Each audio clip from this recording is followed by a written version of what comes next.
Hello everyone, সবাইকে জানাই শুভ বিকেল। এখন সময় হচ্ছে 4:30 কি 4:45 এরকম সামথিং বাজে। তো আমরা কিন্তু একদম রেডি হয়ে গেছি। এ দেখো, আমি একটা হলুদ শাড়ি পরে নিয়েছি। তো রবীন্দ্র জয়ন্তী উপলক্ষে অনুষ্ঠানে যাচ্ছি বলে এরকম একটা হলুদ শাড়ি পরে নিয়েছি, দেখতে পাচ্ছ। আর এদিকে আমার সোনা বাবাও দেখো একদম গান করবে বলে সাদা পাঞ্জাবি পরে রেডি একদম। তো আমাদের দুজনকে কেমন লাগছে অবশ্যই কিন্তু কমেন্টে জানিও। তো চলো, আমরা রেডি হয়ে গেছি, এখনই বেরোবো আর কি। তো আমরা গিয়ে ফার্স্টে ওর বান্ধবীর বাড়িতে যাব, ওর বান্ধবীকে নিয়ে তারপরে একদম ডাইরেক্ট ওখানে যাব আর কি, অনুষ্ঠানের জায়গায়। তো চলো সাথে থাকো, ওখানে কেমন কি অনুষ্ঠান হয় না হয় সবটাই মোটামুটি শেয়ার করব যতটা পারবো। তো দেখতে থাকো। ফাইনালি চলে এসেছি আমরা অনুষ্ঠানের জায়গায়, মানে যেখানটাতে অনুষ্ঠান হবে ঠিক সেইখানে। আর তোমাদের দাদাভাই আজ একটু তাড়াতাড়ি অফিস থেকে চলে এসেছে, তো তার জন্য তোমাদের দাদাভাই আবার ওর সাথে দেখা করতে এলো। তোমাদের দাদাভাই এখন যাবে বাড়িতে, তোমাদের দাদাভাই একটু পরে আবার আসবে, মানে অনুষ্ঠান তো এখনো শুরু হয়নি, তো শুরু হলে তারপরে আসবে। এখন গিয়ে একটু ফ্রেশ হয়ে আসুক বাড়ি থেকে। আর এদিকে দেখতে পাচ্ছ এখানে কিন্তু সবটা রেডি, এদিকে বাচ্চারাও মোটামুটি সব চলে এসেছে। আর অনুষ্ঠানটা কিন্তু এখনই শুরু হবে।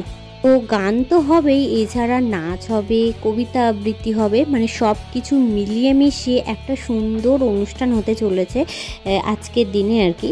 তো এদিকে আমরা কিন্তু সবাই রেডি শেডি হয়ে বসে রয়েছি। ওদিকে লাইট মাইক এগুলো ঠিক করছে, মানে লাইট তো সেট করাই আছে, মাইক ঠিক করছিল। শুভ অনুষ্ঠানের সূচনা করবেন রবীন্দ্রনাথের আজকে 165তম জন্মদিবস, 164তম জন্মবার্ষিকী।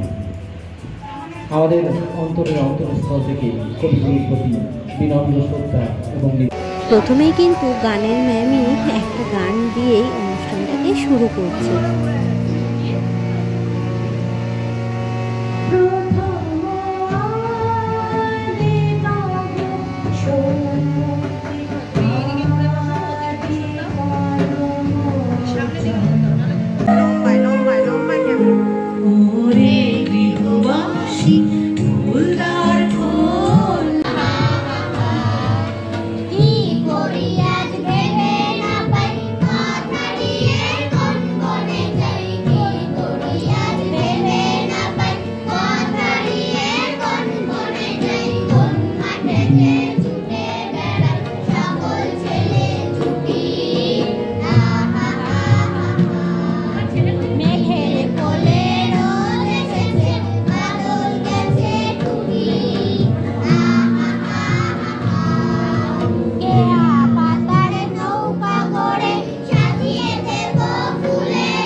যাই হোক বন্ধুরা, হাজারো ব্যস্ততার মাঝে তোমাদের জন্য ওইটুকুই আমি নিতে পেরেছি, আর কিছুই নিতে পারিনি। এছাড়াও ফেসবুকে একটুখানি লাইভ করেছিলাম এই আর কি। তো ওখানে যেহেতু ছেলে গান করবে, কবিতা বলবে, মানে সব কিছু মিলিয়ে মিশিয়ে না আর অতটাও হয়ে পারিনি যে তোমাদের জন্য একটুখানি বেশি বেশি করে ভিডিও ক্লিপ নেবো।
অনেক কিছুই তোমাদের সাথে শেয়ার করতে পারিনি। তো যাই হোক, এখন বাজে রাত 9টা আর আমরা এই যে বাড়ি ফিরছি। তোমাদের দাদাভাই রয়েছে পিছনে, মানে বাইকের আলো দিচ্ছে আমাকে, মানে আলো দিয়ে পথ দেখিয়ে বাড়িতে নিয়ে যাচ্ছে আর কি।